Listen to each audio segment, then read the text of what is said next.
Hello दोस्तों, नमस्कार। आप सभी का हार्दिक स्वागत एवं अभिनंदन है हमारे YouTube चैनल सूरज टेक्निकल न्यूज में। दोस्तों, आज हम आप लोगों को बताएंगे सूर्य नमस्कार करने का कैसे करते हैं, करने का सही तरीका और सूर्य नमस्कार से हमें क्या क्या लाभ होता है और सूर्य मंत्र भी बताएंगे आपको। आइए, जो लोग हमारे चैनल पर नए हैं उनसे निवेदन करता हूं वो लोग हमारे चैनल को सब्सक्राइब करें, लाइक करें और शेयर करें। तो ऐसे हम लोग सावधान की स्थिति में खड़े हो जाते हैं और ऐसे अपने यहाँ पे छाती के सामने अंगूठे को लगा लेते हैं, हाथ को जोड़कर। ओम मित्राय नमः मंत्र का बोलते हुए अपने हाथ को ऐसे उठा करके पीछे ले जाते हैं ऐसे। फिर हम आते हैं नीचे,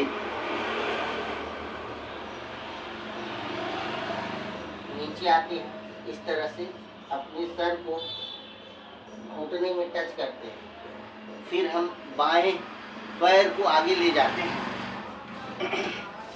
इस तरह से बाएं पैर को आगे ले जाते हैं और हाथ को पैर के पंजे के बराबर रखते हैं। फिर हम ऊपर तरफ देखते हैं। फिर मैं बाएं पैर को पीछे ले जाता हूँ। इसके बाद एड़ी को हम जमीन पे रखते हुए अपने पीछे देखने का प्रयास करते हैं।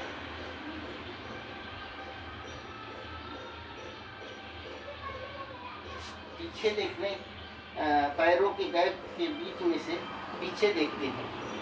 फिर हम ऐसे लेट जाते हैं, अपने हाथ को अपने कंधों के साइड जमीन पर रख करके हम इस तरह से अपने मस्तक को, अपने हिप्स को, घुटने को सटाकर हिप्स को उठाकर इस तरह से अपने माथे को जमीन में टच करते हैं। फिर हम सांस को भरते हुए भुजंगासन की तरह इस तरह से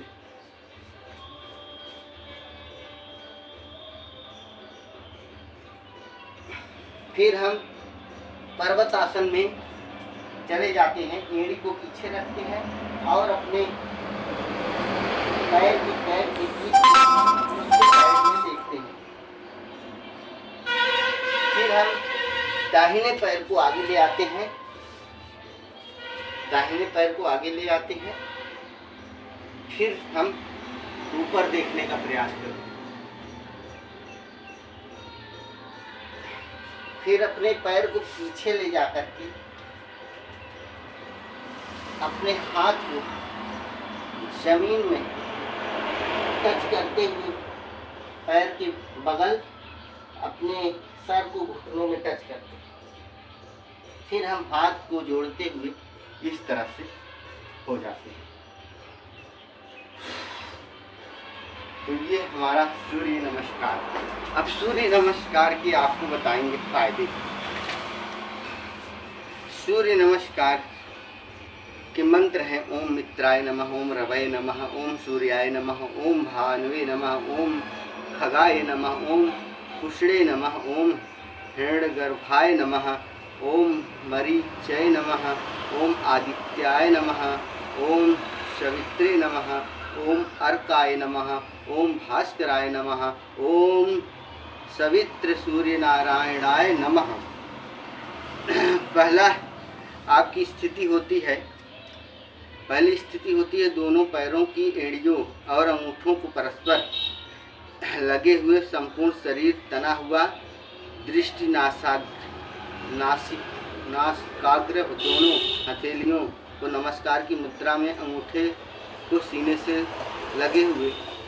पहली स्थिति नमस्कार की स्थिति में ही दोनों भुजाओं को सिर के ऊपर से हाथ सीधे, कोहनियाँ तनी हुई, सिर और कमर के ऊपर का शरीर पीछे की ओर झुका हुआ, दृष्टि करमूल में, पैर सीधा, घुटने तने हुए। इस स्थिति में आते हुए श्वास को भीतर भरते हैं। दूसरी स्थिति है हाथ को कोहनियों से न मोड़ते हुए सामने से नीचे की ओर झुकें, दोनों हाथ पैर सीधे, दोनों घुटने और कोहनियाँ तनी हुई, दोनों हथेलियाँ दोनों पैरों के पास जमीन से लगी हुई, ललाट अपने घुटनों से लगा हुआ, थोड़ी उरोस्थि से लगी हुई। इस स्थिति में आते हुए श्वास को बाहर छोड़ें। अब तीसरी स्थिति है बायां पैर पीछे, उसका पंजा और घुटना धरती से लगा हुआ, दायां घुटना मुड़ा हुआ, दोनों हथेलियां पूर्वतः, भुजाएं सीधी, कोहनियाँ तनी हुई, कंधे और मस्तक पीछे खींचे हुए, दृष्टि ऊपर, बाएं पैर को पीछे ले जाते हुए समय सांस भीतर खींचे। चौथी स्थिति दाहिना पैर पीछे लेकर बाएं पैर के पास, दोनों हाथ पैर सीधे, एड़ियाँ जमीन से लगी हुई, दोनों घुटने और कोहनियाँ तनी हुई, कमर ऊपर उठाई हुई, सिर घुटनों की ओर खिंचा हुआ, थोड़ी छाती से लगी हुई, एड़ियाँ, कटी और कलाइयाँ इनमें त्रिकोण, दृष्टि घुटनों की ओर, कमर को उठाते समय सांस छोड़ें। पांचवी स्थिति है साष्टांग नमस्कार। ललाट, छाती, दोनों हथेलियाँ, दोनों घुटनों, दोनों पैरों के पंजे, ये 8 अंग धरती पर टिके हुए, कमर ऊपर उठाई हुई, कोहनियाँ एक दूसरे की ओर खींची हुई। चौथी स्थिति में छोड़ी हुई सांस बाहर ही रोके रखें।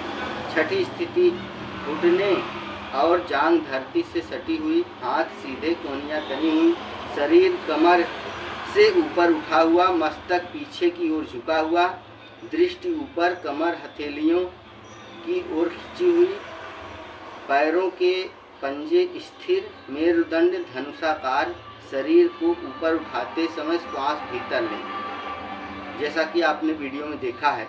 सातवीं स्थिति यह है स्थिति चौथी स्थिति की पुनरावृत्ति है।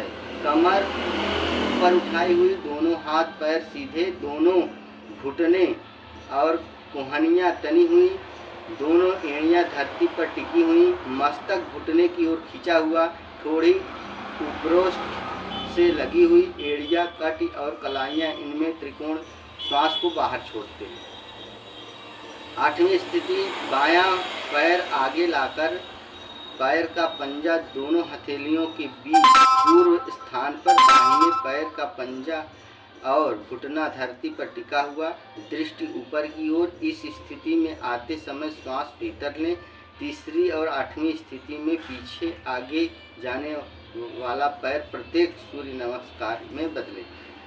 नौवीं स्थिति है यह स्थिति दूसरी स्थिति की पुनरावृत्ति है। दाहिना पैर आगे लाकर बाएं पैर के पास पूर्व स्थान पर रखें, दोनों हथेलियों को दोनों पैरों के पास धरती पर टिकी हुई, ललाट घुटने से लगा हुआ, थोड़ी उरोस्थिति में से लगी हुई, दोनों हाथ पैर सीधे, दोनों घुटने और कोहनियाँ तनी हुई। इस स्थिति में आते समय सांस को बाहर छोड़ें। और 10वीं स्थिति है प्रारंभिक सिद्ध स्थिति के अनुसार संपूर्ण शरीर तना हुआ, दोनों पैर, एड़ियाँ, अंगूठे परस्पर लगे हुए, दृष्टि नासाग्र, दोनों हथेलियाँ नमस्कार की मुद्रा में, अंगूठे छाती से लगे हुए, श्वास को भीतर भरें। इस प्रकार 10 स्थितियों में सूर्य नमस्कार पूर्ण होता है। यह 10वीं स्थिति आगामी सूर्य नमस्कार की स्थिति बनाती है। मतलब आपको एक बार फिर से पुनः करने की आवश्यकता हो तो आप कर सकते हैं। तो दोस्तों, आपने देखा सूर्य नमस्कार की स्थिति और हमने सूर्य नमस्कार आपको बताया। तो बहुत मैं समझता हूँ कि आपको समझ में आया होगा। आप वीडियो को देख करके उसी तरीके से करेंगे तो आपके शरीर में बैक पेन नहीं होगा, शरीर में कहीं तनाव सिकुड़न नहीं होगा, नसें पूरी तरह से खुली रहेंगी। जो सूर्य नमस्कार करता है वो दोस्तों 100 ईयर 100 वर्ष से ऊपर जीता है। सूर्य नमस्कार करना आपके जीवन में बहुत ही अच्छा है और सूर्य नमस्कार करने से हमारा शरीर पूरी तरह स्वस्थ रखता है। पूरी तरह से हम हमारे रक्त संचार जो होती हैं, धमनियाँ जो होती हैं, हमारे शरीर में पूर्णतः रक्त संचार होता है। हमें कहीं भी शरीर में दर्द नहीं होता है, पेन नहीं होता है। तो हम जरूर सूर्य नमस्कार करें। आपको इसी के साथ अपनी वाणी को विराम देता हूँ। बहुत बहुत धन्यवाद, बहुत बहुत आभार। जो लोग हमारे चैनल को सब्सक्राइब नहीं किए हैं उनसे निवेदन है मेरे चैनल को सब्सक्राइब करें, लाइक करें, शेयर करें, वीडियो को पूरा वॉच किया करें। बहुत बहुत धन्यवाद, बहुत बहुत आभार।